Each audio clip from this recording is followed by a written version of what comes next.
kusina. Ito naman ang mga border renday Jennifer sa araw ng Miyerkules. Ito po si chocolate cake, si ubi cake, si classic at saka si ubi yema mamon at si ating tinapay. Ito naman ay suking-suki ko na talaga mula noon pa ang kanyang gusto. Chocolate cake lang. Thank you po sa mga pa-order. Diba? Lagi-lagi ilang taon-taon ko na rin tong suki ko na to Kahit diba, ay alam naman natin na sobrang mahal na talaga yung chocolate. Pati yung powder, pati yung anong tawag nito? Yung tempered na chocolate ba? Yung ganyan ba? Diyos ko, mapapalula ka na lang. Parang papunta na ng 40 pound ata. Yun, ilang kilo lang ba yun? 1.5 ba yun? Basta ganun. Sobrang mahal na, besh. Tapos yung powder, ang mahal na rin. Diyos mio, Marimar. So ito na nga. Dahil sa kabisihan ng first son, diba, nasa baking area na siya. Nagmumultitask din siya. Mula po ng ilang araw na rin nagmumultitask. Yung may mga pa-order, tapos pakunting-kunting lipat na mga gamit dito sa kanyang baking area. Ay, kahit masakit-sakit na ang mga kalikuran. Kasi nga, kahit pa kunting bigat lang yung kinakarga niya. Kasi nga, mostly sa amo ko yung bigat ba. Ay, masakit pa rin pala. Parang kung sa ano pa, mabughat pa man dahil ito. Yung bang mabinat pa pala? Akala ko yung bang kakapaanak mo pa lang yung mabinat ka. Kasi nga diba ilang taon na yung anak ko. Nabibinat pa rin pala yung ano. No? Kasi nga sumasakit yung ulo mo. Sumasakit yung...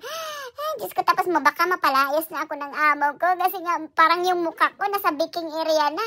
Kasi nga ang hirap naman Kasi kung sa loob ng bahay, pwede kasi mag-multitask. Pati pagkain ko. Hirap na rin ako makakain. Kasi nga, sabi ko nga, pag sa loob ng bahay, okay lang mag-multitask. Yung bang nagluluto ka, tapos magluluto ka rin ng pang-breakfast mo, ganyan. Pero pag nasa loob ka ng baking area mo, Diyos mio, Marimar, parang kulang yung oras mo kasi nga, after mo mag-bake ng, for example, ng cake, edi maghugas ka. Tapos may another cake uli, maghuhugas ka uli. Tapos okay lang yung yung kahit nga sa tinapay, kasi nga, yung tinapay, after mo pinapares mo yung tinapay, tapos yun, after mo pinapares, hugasan ka na naman uli, linis ka na naman ng baking area mo uli. Diyos ko, mapasasabi mo, paano pa tayo sa Disyembre nito? Kung noon nga sa Disyembre, kung nasa loob lang ako ng bahay, hirap na hirap din akong kumain.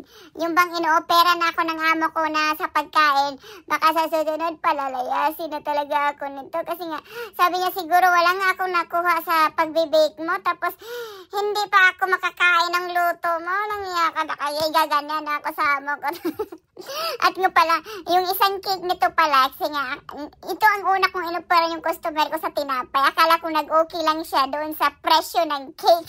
Nag-oo din pala siya, kasi in-offer kong tinapay. Pasensya na po, baka lutang na po ang inyong tendera kasi kulang po sa kain. Hindi kulang sa kain, late na pong nakakain. So, yun lang naman ang chika ng person. Salamat sa pagtarungan ko sa sunod. Babos, mama chup-chup mo, enjoy. I love you all. Thank you lagi. Bye.